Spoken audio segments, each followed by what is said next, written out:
द्रोणाचार्य जी, भीष्म जी, परम भागवत विदुर जी, महाभाग संजय जी और वहां आए हुए महर्षि जन केवल ये ही भगवान के इस रूप को देखने में समर्थ हुए और सबकी आंखें मुंद गई, मूर्छित होकर सब गिर पड़े।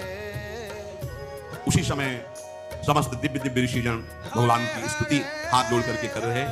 भगवान ने जिन जिन को देखने का सामर्थ्य दिया वही देख पा रहे हैं, क्या सब मूर्छित पड़े हुए हैं। उस सभा भवन में दुंदुभियां बजाते हुए देवतागण, बड़े बड़े ऋषिजन जब स्तुति और फूलों की वर्षा करते हैं, उसी समय धृतराष्ट्र संजय से पूछते, संजय ये क्या कोलाहल हो रहा है? संजय ने कहा, कमल नयन यदकुल तिलक भगवान श्री कृष्ण विराट रूप में विराजमान है। तुरंत हाथ जोड़कर धृतराष्ट्र ने, क्योंकि भगवान व्यासदेव जी के पुत्र हैं, हाथ जोड़कर कहा, हे परम कृपालु श्री कृष्ण, हे समस्त जगत के हितैषी, मुझ अंधे पर भी कृपा कीजिए। मैंने आज तक आपसे कभी कुछ देखने के लिए नहीं मांगा। हे केशव, मेरे नेत्र नहीं हैं, न भीतर के न बाहर के। हे केशव, मैं आपसे प्रार्थना करता हूं, एक क्षण के लिए मुझे नेत्र दे दीजिए, जिससे मैं आपके इस स्वरूप का दर्शन कर सकूं। हे महाबाहु जनार्दन, आप हम पर कृपा कीजिए। जब धृतराष्ट्र ऐसा कह रहे थे तो भगवान श्री कृष्ण ने कहा, तथास्तु, ऐसा ही हो। तत्काल उनके नेत्र खुल गए।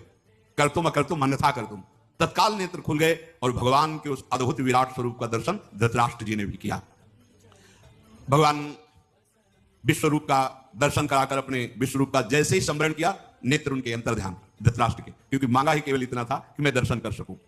सारी पृथ्वी कंपायमान, समुद्र में खलबली मच गई, दिग्गज चिक्कारने लगे। भगवान का जो विराट रूप है, शत्रुओं का दमन करने वाले पुरुष सिंह भगवान श्री कृष्ण अपने उस अद्भुत स्वरूप का स्मरण किया। ऋषियों ने भगवान को प्रणाम वंदना करके तत्काल वहां सभा छोड़ दी, क्योंकि जहां भगवान का अपमान हो रहा हो या निंदा होना या किसी भी तरह की अवहेलना होने की संभावना भी हो, ऐसी सभा में जाना नहीं चाहिए। अगर सभा में पहुंच गया है तो तत्काल काल में अंगुली डालकर वहां से निकल जाना चाहिए, या जो निंदा कर रहा हो या अपमान कर रहा हो उसको दंड देना चाहिए। तो अपने जनों को दंड देने वाला कोई भाव नहीं रखना। अगर कहीं हमारे भगवान की कोई निंदा, हमारे आराध्य देव की, तो दोबारा उसका मुख न देखे। अंतर से भगवत भाव है, पर हम उसका संग न करें। ऋषिजन भगवान के विराट रूप का दर्शन करके तत्काल इसीलिए चल दिए